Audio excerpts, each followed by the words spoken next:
Hey, good morning, Rebecca and Nikesh. How are Good you morning. today? Good morning. Well, Yeah, thank very well, you. thanks. Excellent. Well, thank you for getting up bright and early for me. I'm calling you from Toronto, so I appreciate your earliness. Thank you. Yes, no worries. Listen, congratulations on this. And as far as I'm concerned, this series is a long time coming because seriously, who doesn't love the 1994 movie Who Four doesn't? Weddings Right? and a Funeral? Yeah.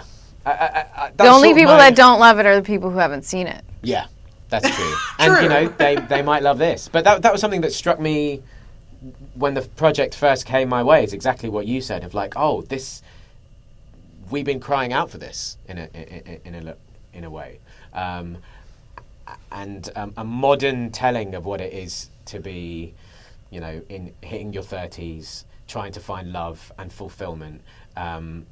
That dances between comedy and drama. It was just a joy to be a part of, and to get to do it with Hulu and tell that story over 10 episodes just meant we had more time to really live and breathe Yeah. these characters. And yeah, it was. I hope the audience enjoy it as much as we did making it. Yeah, I was going to ask you guys that because when you make a movie, listen, it's a restricted time. You have 2 hours, you've got to get this whole story told. But when you have 10 episodes to kind of flesh something out, how amazing is that, Rebecca? Uh, it's fantastic, especially I think in this particular scenario because of what Nikesh mentioned, where we have the combination of comedy and drama. Usually it's either half-hour comedy or an hour-long drama or, a movie that's very short. So I think that this format is relatively new, and it's exciting because you get the best of both worlds, and you do get to have a really significant character arc where you get to explore the fact that your character is a completely different person at the beginning of the series than at the end. Yeah. Right. Yeah, exactly. So, Nikesh, for people who are not that familiar with what's going to be happening in the series, can you just give me a little brief synopsis of, set it up for us, So please? our two characters, I play Cash, Rebecca plays Ainsley. At the start of the series, Ainsley is throwing a 30th birthday party, and she lives with a very tight knit group of American friends who have settled in London after college. And that's the kind of setup. That's where we meet them. I think these two are a couple who, on paper, should work very well together, but individually are negotiating this sense that maybe they've been living their life according to the wrong set of expectations. And then a further spanner is thrown in the works. That means a wrench, by the way. A wrench. A Yeah, spanner you is guys a don't wrench. say spanner. So the wrench in the form of Ainsley's best friend who comes to visit, and that kind of sparks off a whole train of. Yeah, it's played by Nathalie Nathalie Emmanuel, Emmanuel, who, of course, we all know from Game of Thrones. Yeah. So that must have been fun for her to get off the heavy-duty Game of Thrones and do something like this Yeah, with you guys. I think it is. After you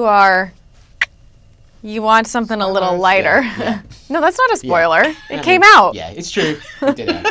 If you don't know that Yeah. by this point, stop living under a rock. Yeah. Yeah. No beheadings on this show. no, I can thank assure you. No. our viewers right now. No. No. Okay. When people Okay, on that's our good show to know. lose their heads, it's figurative. Rebecca, what's really cool about this as well is that it's co-written by Mindy Kaling, who you know very well. Yes. I worked with her for the last couple seasons of the Mindy Project, and she approached me about this project right as we were finishing her show, and kind of from the first 30 seconds of her conversation mentioning it, I mean, I was beyond excited. I thought, oh my gosh, I get to be honest with you, it wasn't even so much. It was Four Weddings and a Funeral. Obviously, I had seen it before, and it was a great movie, but it was really just the chance to work with her again that really excited me, because I love working with her. I think she's obviously incredibly intelligent and funny, and she's a great leader and a great boss. So you have to sort of bounce on those opportunities when you're done. Yeah. Why not? And Nikesh, for you, I mean, obviously you're playing a kind of, kind of a Hugh Grant character. Let's just face it, it's Hugh Grant's character that you're kind of playing, but it's different, obviously. Yeah. But is it a little daunting? Do you feel a little pressure that you kind of have to live up to it? Is it, making him a little different? What was that like for you? Honestly, it wasn't, because I feel like this story is distinctly so different from the film. And actually, this character, I know on the surface there are similarities. He's a British guy, he meets an American woman. But he is very different to Hugh Grant's character in the film. And I only watched the film for the first time after getting this part. I managed to sort of miss it. I was very aware of its huge impact and that it was beloved. But when I did watch it, I kind of felt two things. I felt, well, it's very clear why this film is such a huge hit.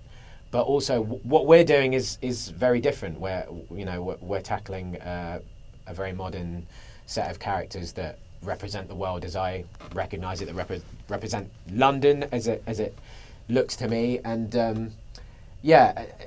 and I thought, the sooner I get it out of my head that I need to do any kind of filling Hugh Grant's shoes or trying to do an impression, which would have been, let's face it, a terrible idea.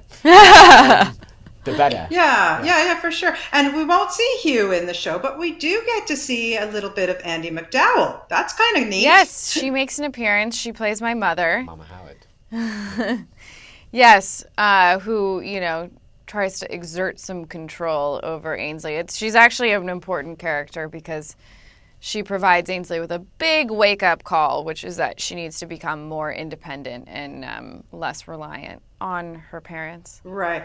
So yeah, and let's just kind of do a little 6 degrees of separation here, Rebecca, because I just saw Once Upon a Time in Hollywood last night, which yes, you have and a her little daughter bit of a is in that, and Andie MacDowell's daughter, Margaret Qualley, is in it, so that's kind of cool too. I know. But how did you enjoy working with Quentin Tarantino? What a movie! Oh my God, it's a big movie. Fantastic. Yeah, no, it was it was fantastic. He's such a passionate, lovely presence on set. He absolutely adores what he does, and you can see that. I mean, that movie is so much fun, and I was just honored to be able to be on that set. It's crazy. It's crazy. It was crazy. What a cast and everything. Well, listen, what a cast for this show, too. I just want to wish the best of you, to both of you, the best of luck on this series. It's on Hulu starting next week. Thank you so much, Bonnie. And congratulations. All Canadians will be watching it as well. Yay!